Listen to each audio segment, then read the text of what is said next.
जैसे कि आपने पिछले ब्लॉग में देखा ही होगा, हम आ गए थे लोड करने के लिए और हमारा लोड होने वाला था गंगाखेड़ का, यानी कि परभणी के आगे 40 किलोमीटर। हम आ गए थे इस खदान में लोड करने के लिए। गाड़ी लोड करने को थोड़ा समय था, इसलिए हमने जो रात में तहारी बनाई थी उसके थोड़ा सा नाश्ता कर लेते। नाश्ता करने के बाद फाइनली अपनी गाड़ी का नंबर आ जाता है।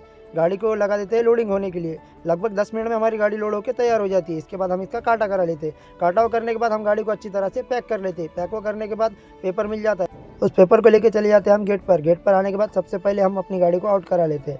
आउटो करने के बाद हम फाइनल निकल जाते हैं आगे। आगे आने पर हम देखते हैं जहाँ से हमने लोड किया वो तो बहुत बड़ी खदान है, जैसे कि आप देख सकते हो। वहाँ से लगभग 1 से 1.5 घंटा सफ़र करने के बाद हम फाइनली पहुँच जाते हैं बनी में। बनी में पहुँचने के बाद हमें लेना था डीजल, इसलिए आ जाते हैं हम पंप पर। पंप पे आने के बाद सबसे पहले अपनी गाड़ी में डीजल डलवा लेते हैं। डीजल डालने के बाद हमें कंटिन्यू इस सिंगल रास्ते पे 80 किलोमीटर ड्राइव करना था और आगे आने पर हमें दिख जाता है एक्सीडेंट। इस एक्सीडेंट में हमें पता चलता है कि कई लोगों की जान चली जाती है। तो हमें आपसे इतना ही कहना है कि हमेशा अपनी गाड़ी आराम से चलाए, जितनी कंट्रोल हो सकती है उतनी भगाए, क्योंकि अपनी ज़िंदगी बहुत कीमती है।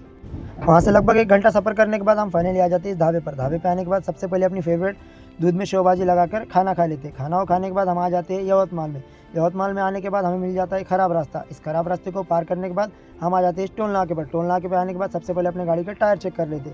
उसके बाद हम बढ़ जाते हैं अपनी गाड़ी चलाने के लिए। सफ़र की दुआ पढ़ के अपने सफ़र को जारी रखते हैं और आगे आ जाते हैं लोलमेड़ पे। लोलमेड़ पे आने के बाद सबसे पहले इन भाई को मिलते हैं। इन भाई के साथ चाय वो पीने के बाद हम निकल जाते हैं अपने आगे के सफ़र के लिए। वहाँ से रात भर सफ़र करने के बाद हम फाइनली पहुँच जाते हैं गंगाखेड़ में और अपनी गाड़ी को लगा देते हैं अनलोड होने के लिए। और यहीं पे हमारा फर्स्ट ट्रिप कंप्लीट हो जाता है। अगर ब्लॉग में कुछ गलती आ रही होगी तो थोड़ा सा एडजस्ट करिए, क्योंकि हमने नया नया स्टार्ट किया है। और बने रहिए हमारे साथ, तब तक के लिए अल्लाह हाफिज़।